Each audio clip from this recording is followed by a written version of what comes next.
Last week on the Yamaha Whitetail Diaries, 2 days into their opening week archery hunt, Yamaha's Scott Newby got the opportunity he was looking for.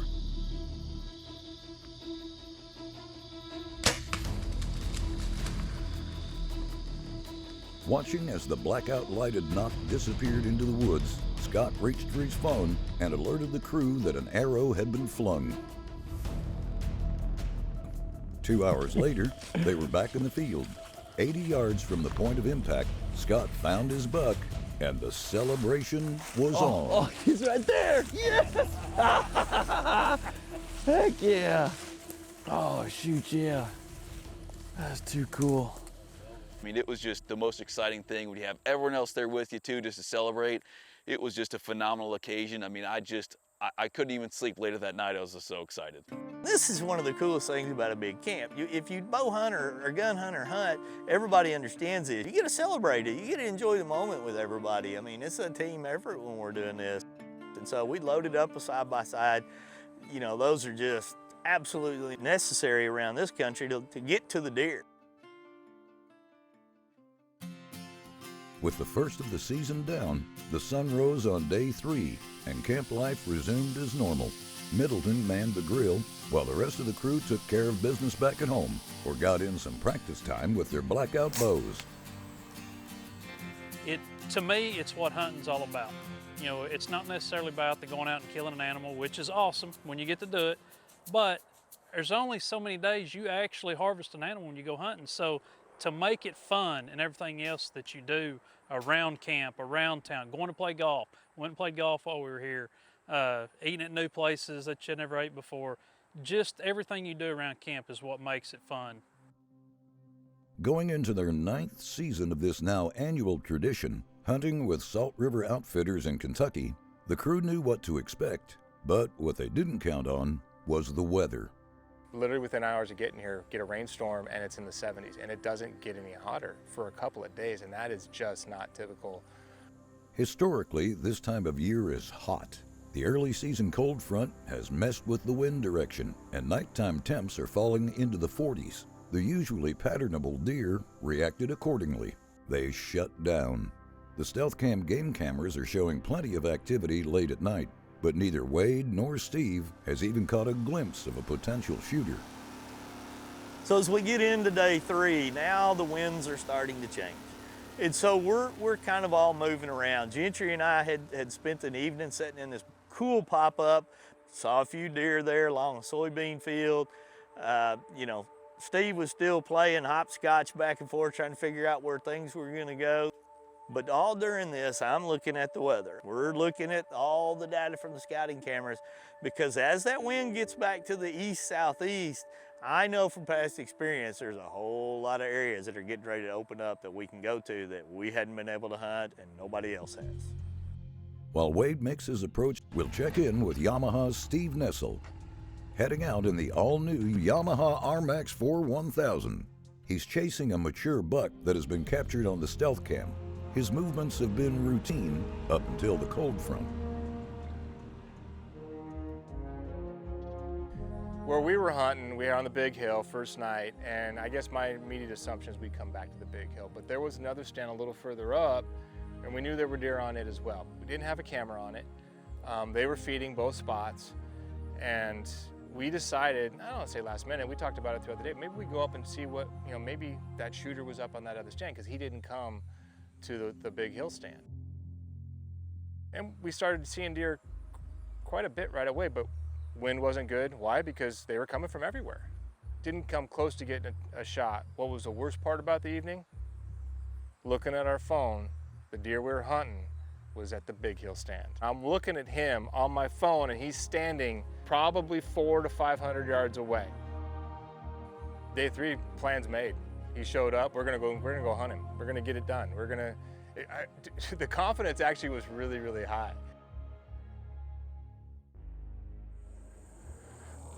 All right, it's day 3. Probably just a squirrel. Anyway, we're back in the same spot we started in on opening day. One where we saw a shooter buck.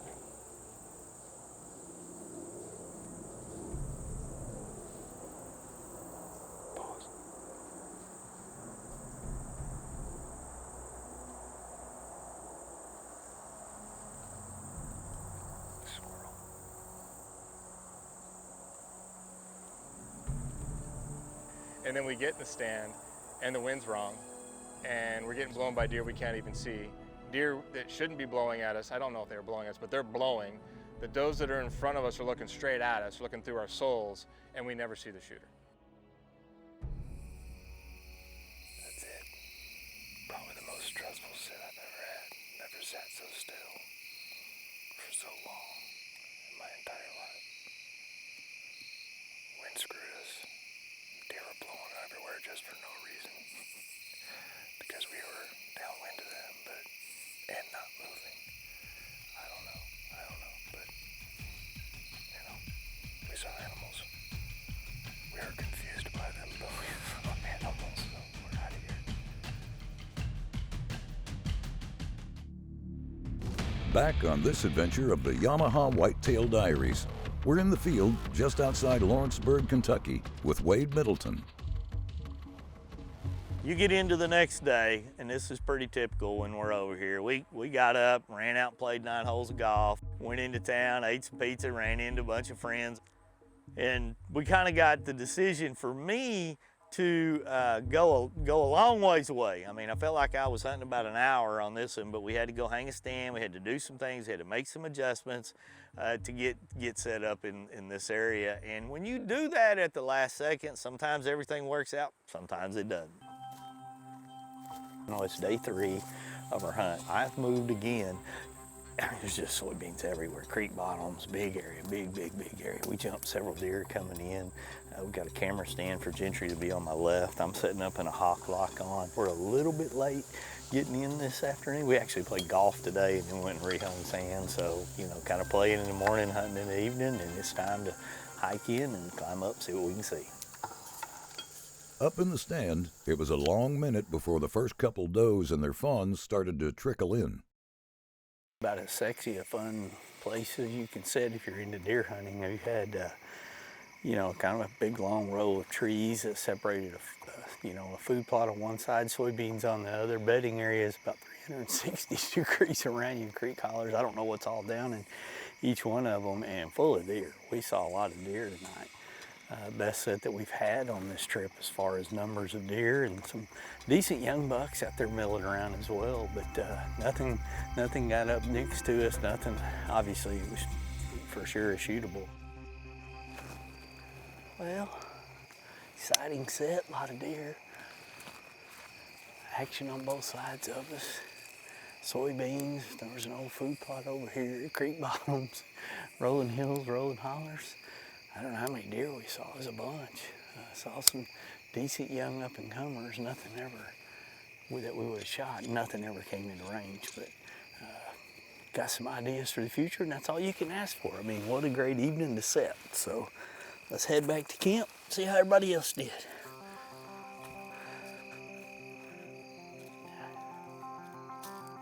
The old axiom is that success is nothing more than preparation meeting opportunity. Same holds true for the hunt. And with that in mind, Wade loaded up again on day 4 and made the long drive east, navigating through bean fields back to the same blind. Now we're into day 4 of this hunt. Winds are getting very to the prevailing deal. Scott's caught about every fish in the pond now down there. Kevin's now cooking, helping to cook for everybody. All the roles have kind of been changed at this point here on what we're doing. Gentry and I are going back to this big field. We loved it, but we had decided to move me to where he sat to give me a couple different shooting lanes, and he was going to sit on this side. We'd put an arm up for the camera deal. And I've really taken the model now. I'm not even worried about filming too many of the does and the little bucks. So let's just let them do their thing, hoping that we don't give anybody any alert or anything that's going on.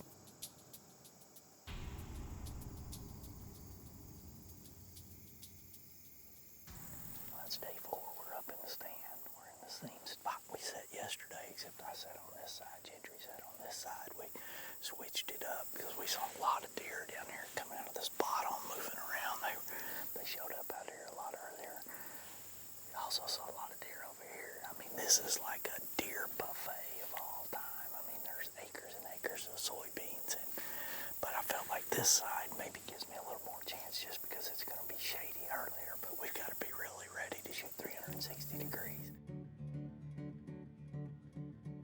Meanwhile, as Wade and Steve sweated out in the field, waiting for the sun to drop, Scott is back at camp, living his best life. A little better one compared to what else is out here. Oh yeah. May not be a giant, but you know what? At the end of the day, still a fun fish, still a fun thing to do. And even though I'm not in the deer stand, I'm still catching fun little bass, so can't beat that. A couple hours on the water and a lot of daylight left, Scott and Kevin head out to the field to create some content with the drone and the all-new 2025 Yamaha Grizzly. And that's when they ran into a bit of trouble. All right, Scott, what do I have here and what exactly is going on? So in your hand, you have the remote to a drone because we were getting some action shots of the grizzly just out here around camp, and unfortunately there was a tree that we ended up colliding with in the drone and it fell down. And the drone is very nice because it has GPS in it, but it is very difficult to find where the drone went to because, as you can see, this is a very thick, very dense briar bush, and we've been looking for about, I'd say, at least an hour now. And we were just about to take off. I got on the grizzly, grabbed my helmet, and I could see one of the rotor arms right in the thick of the bush down in there. And we have officially spotted it. Now it's just a question of how we get it out. I see You see it? I see it. Yes, It's sir. like finding your deer. Oh, yeah. You know, it's just like, it's kind of, I think this is more difficult than finding my deer. the reason why we're out here is because Scott already killed. So we're killing time. We thought we'd do some aerial shots of the grizzly, do some driving shots, because we're killing time. He's gonna go fishing. And finding the drone was kind of like Scott finding his deer. This is much more difficult and definitely much more painful. So close yet so far. I'm within inches of it. Just look how gnarly and thick this stuff is. Yes! Success! Oh, goodness. I can't get out of the briars. Oh, man. I'm gonna be bleeding everywhere. These are the most lethal briars I've ever experienced, too. Holy crap. With the drone recovered and back in the air, Scott gets the grizzly back on the road. For the complete lineup of Yamaha side-by-sides, ATVs, and genuine parts and accessories, check out YamahaMotorsports.com. We're in Kentucky with the Yamaha Whitetail Diaries, looking at day 4 of a 5-day hunt. But before we get back to business, we'll take a look back a couple years ago when Steve Nessl took an early season buck, still in velvet, from a stand not far from where he's hunting today. As it does sometimes, the hunt happened quick. Popping out from the thicket, this dude made a beeline for the corn. Steve drew back and got busted. Every eye in the field was looking right at him. Letting it fly, he hit his mark. One shot and dropped. Salt River Outfitters delivered again. I don't even know where to begin.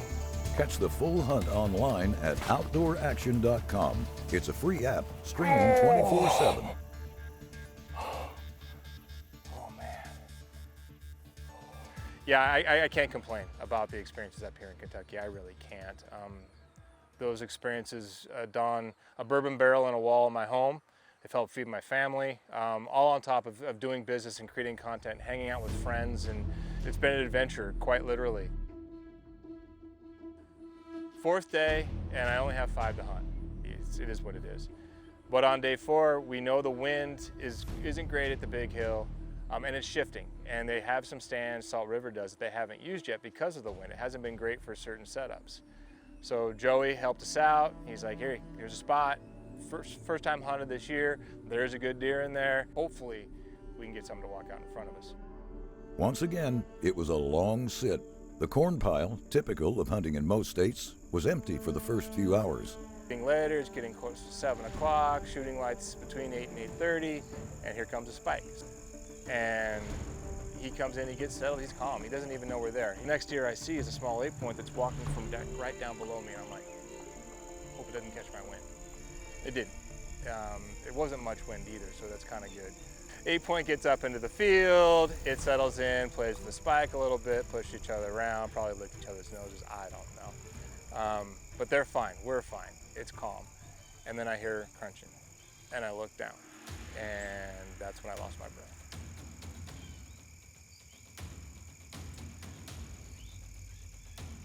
Like I just couldn't breathe, heart starts pumping. It's just antlers. Same thing. It's probably, when it came through, probably less than 10 yards, and I'm telling myself the entire time, breathing, breathing, control your breathing, calm down.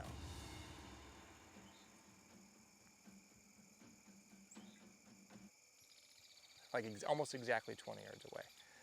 So he's sitting there, he's eating, and I did a pretty good job of getting drawn. I mean, I don't think the deer even knew.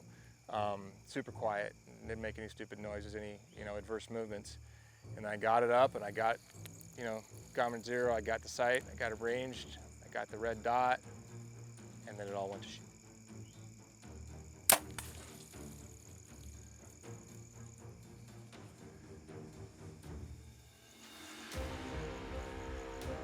I don't know I could even tell you what happened, what the course of events were after I got that red dot where I thought it should be, because all of a sudden the arrow's flying and I see it hit high and I am just done. So disappointed. Hit the deer high.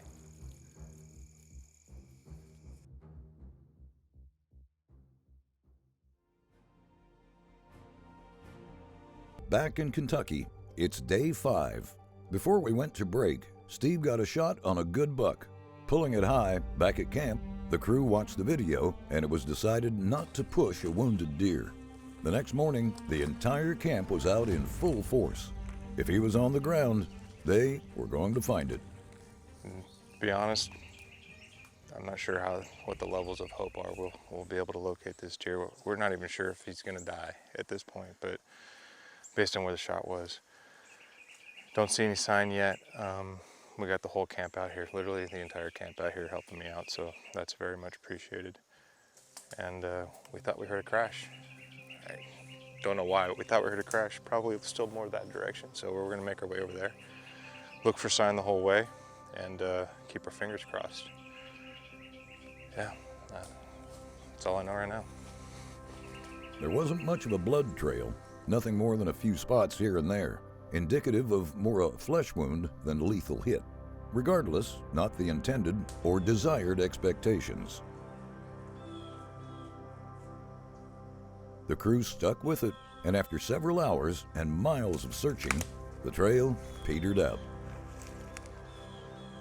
I think probably will live because we tracked it and it didn't seem to be a lot of sign. There was some.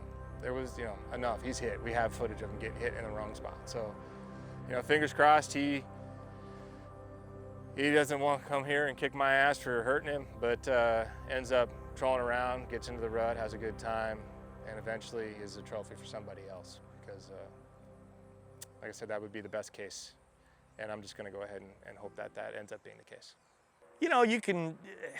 The keyboard warriors will say what they want to say, and that's fine.